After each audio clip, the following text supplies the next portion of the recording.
Salut à toutes et à tous, c'est Rastor Manga, j'espère que vous allez bien. Pour ma part, ça va vraiment super bien. Et aujourd'hui, on se retrouve pour une vidéo découverte manga sur le manga Les Mémoires de Vanitas. Je vous préviens, cette vidéo vient un partenariat avec les éditions Kiun encore une fois. Sur ce, les amis, bonne vidéo.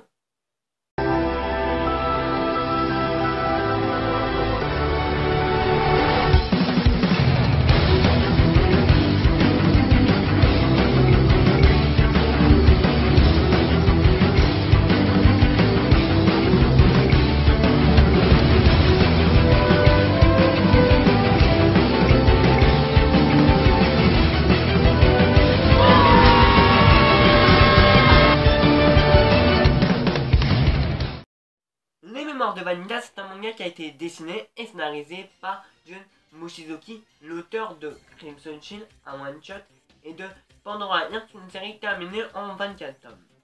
Le manga est édité chez les éditions Kiun au prix de 7,90 €.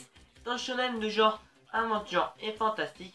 Nous avons actuellement 2 tomes en France, c'est encore en cours. Au Japon, on en a 3 et le prochain tome paraîtra en France le 9 novembre 2017.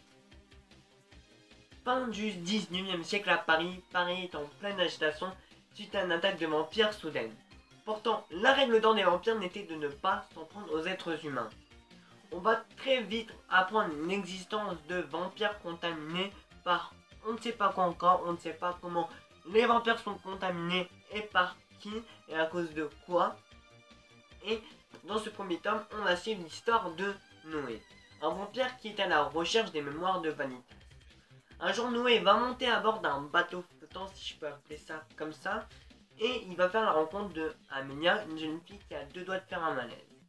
Elle va faire un malaise et tout d'un coup, elle va être contaminée et va vouloir attaquer Noé.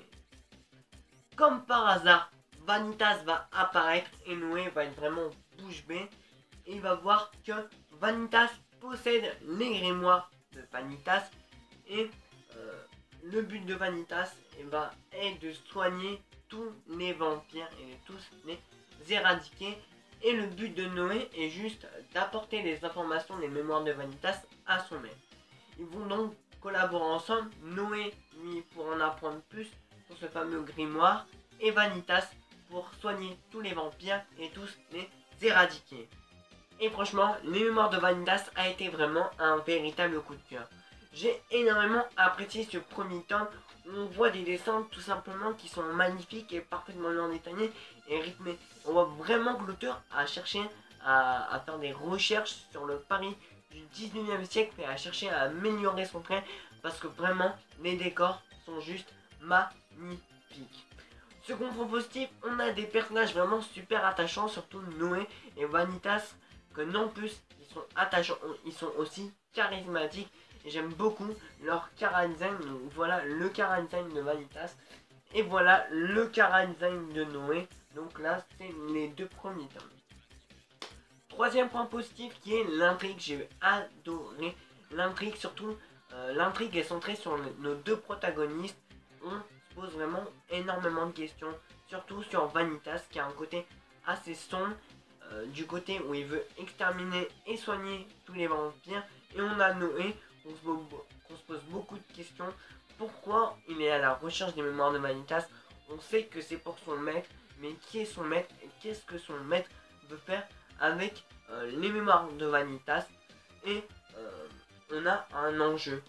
L'enjeu est que si on détruit pas tous les vampires, enfin si on les soigne pas, et c'est la fin et tout le monde mourra. Et on peut facilement s'identifier au personnage car on est dans Paris, Paris c'est la France, et on peut s'imaginer comme un citoyen normal, mais moi je vois ça comme ça. Autre point positif, on a un univers tout simplement qui reflète l'auteur. Parfois j'ai un peu ressenti le côté steampunk de Pandora Hearts, même niveau des personnages, et ça a été un véritable coup de cœur, et j'ai vraiment hâte de me plonger dans ce second tome. Et voilà, c'est la fin de cette vidéo, j'espère qu'elle vous aura plu. Je voudrais vraiment remercier Kiun de m'avoir envoyé ce premier tome des mémoires de Vanitas gratuitement. Et en plus de ça, m'avoir envoyé la plaquette pour m'appuyer sur mes arguments. Et en même temps, j'ai pu apprendre pas mal de choses. Donc dans cette plaquette, on apprend vraiment beaucoup de choses sur l'auteur et dans la façon de dessiner et d'écrire son manga. et sur les personnages et tout ça. Et j'ai vraiment adoré lire cette plaquette. Voilà. Comme elle se présente, là on a les informations. Comment elle fait ses pages en couleur. Et là on a un magnifique visuel de Noé avec un relief qui est juste incroyable. Et là, bah, en fait je me suis servi de ce résumé pour vous faire un résumé moi-même en fait. Et ici on a toutes les informations du manga que je vous ai cité en début de vidéo. Si cette vidéo vous a plu, n'hésitez pas à lâcher un gros like, à partager, à commenter, à vous abonner. Sur ce amis, j'espère qu'on atteindra les 1200 abonnés. Salut Nala.